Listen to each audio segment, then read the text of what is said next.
अस्सलामुअलैकुम। दुबई से आई है ज़बरदस्त खबर। अमाराती एयरलाइन फ़्लाई दुबई ने पाकिस्तान के लिए टिकटों की बुकिंग का आगाज़ कर दिया गया है।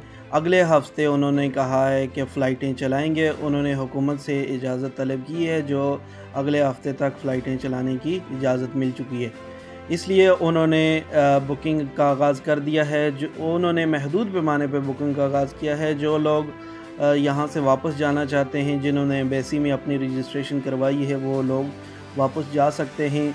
इनमें उन्होंने हिंदुस्तान और पाकिस्तान के लिए ये अभी सहूलत दी है कि जो लोग हिंदुस्तानी और पाकिस्तानी दुबई से निकलना चाहते हैं, उनके लिए उन्होंने इजाज़त दे दी है। फ़्लाई दुबई हुक्काम का कहना है कि अमारात में फंसे पाकिस्तानी और हिंदुस्तानी टिकट्स की बुकिंग करवा सकते हैं। कोशिश है कि 15 अप्रैल से परवाज़ों का आगाज़ किया जाए।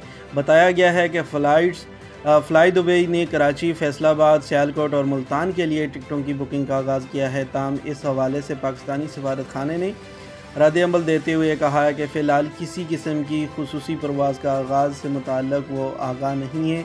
जो पाकिस्तानी मुल्क वापस जाने के ख्वाहिशमंद हैं, वो किसी भी एयरलाइन की टिकट बुक करवाने से कबल सफारत खाने से रब्ता करें।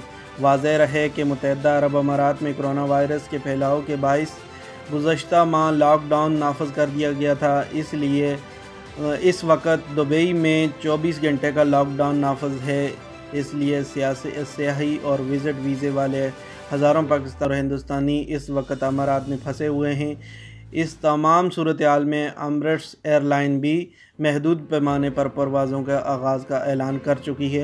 एमिरेट्स एयरलाइन ने भी कहा है कि जैसे ही पाकिस्तान और हिंदुस्तान फ़्लाइटें लैंड करने की इजाज़त देंगे तो हम फ़्लाइटें शुरू कर देंगे। वो भी कहते हैं कि हम भी तैयार हैं।